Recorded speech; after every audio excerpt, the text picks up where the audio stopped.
সম্মানিত exclusive viewers, সবাই কেমন আছেন? আশা করি সবাই ভালো আছেন। যে যেখান থেকে দেশ এবং দেশের বাইরে থেকে আমার এই ভিডিও দেখতেছেন, সবাইকে জানাই আন্তরিক শুভেচ্ছা এবং প্রাণ ঢালা ভালোবাসা। বরাবরের মতো আজকেও নতুন একটা ব্লগ নিয়ে আপনাদের মাঝে হাজির হলাম। আমি আশরাফুল ইসলাম। আজকেও আপনাদেরকে দেখানোর চেষ্টা করব চন্দ্রনাথ পাহাড়ের উপরের কিছু দৃশ্য। দেখবেন, আশা করি ভালো লাগবে। এটা আমার পঞ্চম এবং শেষ পার্ট। তো খুবই সুন্দর মনোরম প্রাকৃতিকময় পরিবেশ, এই যেন এক সৌন্দর্যের নীলাভূমি। যারা পাহাড় ভালোবাসেন তারা অবশ্যই এই চন্দ্রনাথ পাহাড়ে এসে ঘুরে যাবেন। আশা করি আপনাদের ভালো লাগবে। খুবই সুন্দর অমায়িক দৃশ্য।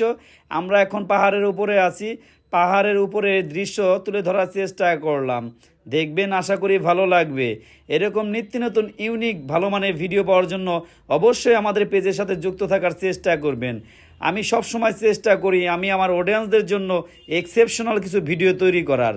তারই ধারাবাহিকতায় চন্দ্রনাথ পাহাড়ের উপরে থেকে একটা ব্লগ করলাম। আজকে আমার এটা পঞ্চম পার্ট এবং শেষ পার্ট। তো এই পাহাড়ের আঁকাবাঁকা রাস্তা অসম্ভব সুন্দর ছিল, খুবই এনজয় করছি।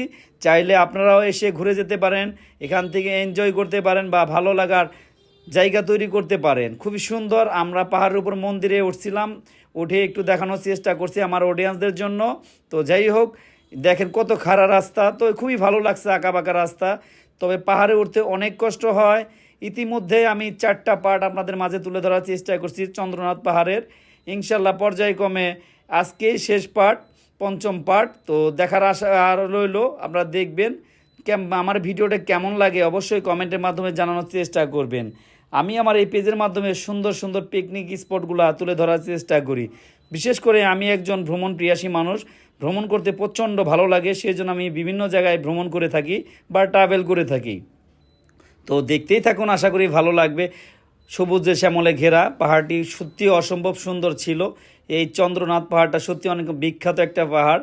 এখানে না আসলে, এখানকার সৌন্দর্যের ভিউ না নিলে বুঝতেই পারবেন না এটা কত সুন্দর পরিবেশ ছিল বা কতটুকু সৌন্দর্যে ঘেরা ছিল। চারদিকে উঁচু উঁচু পাহাড় বা গাছগাছলি দেখে অমায়িক ভালো লাগছে আমার। যারা পাহাড় প্রেমী আছেন তারা অবশ্যই এই পাহাড়ে আসবেন। আসলে এখান থেকে আপনারা অনেক ভালো একটা ভিউ নিতে পারবেন বা পছন্দের একটা জায়গা হয়ে থাকবে আপনাদের।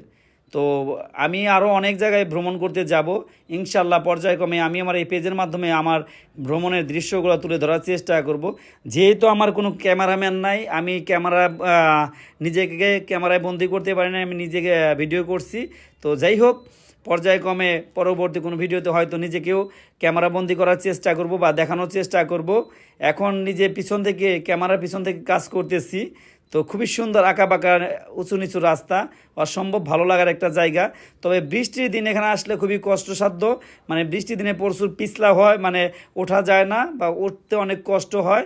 সেই জন্য অবশ্যই আপনারা বৃষ্টির দিন অ্যাভয়েড করে আসার চেষ্টা করবেন, তাহলে আপনারা সহজে পাহাড় উঠতে পারবেন বা পাহাড়ের সুন্দর ভিউ নিতে পারবেন। তো যাই হোক, এখানে আমাদের অনেক ভাই বেড়াদারা আসছে, সবাই সেলফি তোলা নিয়ে ব্যস্ত। যদিও আমি সেলফি তুলছি পর্যায়ক্রমে, আমি আমার পেজের মাধ্যমে আপলোড করে থাকি। তো এখন ভিডিও করতেছি, যার কারণে সেলফি বা ক্যামেরার সামনে যাইতে পারতেছি না, আমি নিজেই ভিডিও করতেছি। তো যাই হোক, পাহাড়ের ভিউটা অসম্ভব সুন্দর ছিল, অমায়িক সৌন্দর্যে ঘেরা। আসলে আমাদের বাংলাদেশটা সুন্দরে ভরা। বাংলাদেশের দেখার মতো অনেক জায়গা আছে। মানুষ শুধু এই নেপাল, ভুটান, থাইল্যান্ড যায় ঘোরার জন্য। যদি প্রকৃতিপ্রেমী হয়ে থাকেন তাহলে চলে আসুন সীতাকুণ্ডে। অসম্ভব সুন্দর প্রাকৃতিকময় দৃশ্য দেখতে পারবেন। এখানে আসলে আপনার চোখ জুড়িয়ে যাবে, মন ভরে যাবে।